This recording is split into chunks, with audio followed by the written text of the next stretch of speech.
Hey buddy, welcome to Wizard.com. My name is Shivadip Chaudhary and I am your maths tutor. So let's begin. According to the question, in a school, 46% boys study English and 54 boys don't. And thus, we have to find the total number of boys in the school.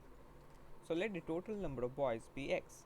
So let total number of boys be x. Now according to the question, 46% boys study English. Therefore, number percentage of boys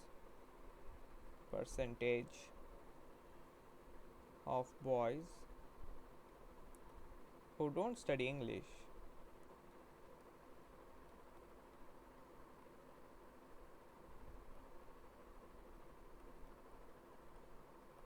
will be equals 100 minus of 46, which comes out to be 54.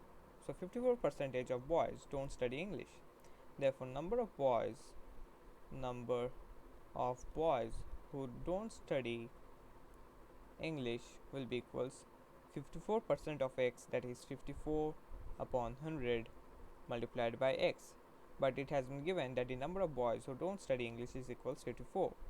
So according to the question, 54 upon 100 multiplied by x will be equals 54. So 54 and 54 will cancel out each other and x will be equals 100. But what is x? X is nothing but the total number of boys. So total number of boys in the school is equals 100. Therefore, upon checking the options, we see that option C will be the required final answer. So that's it. Thank you and have a great day.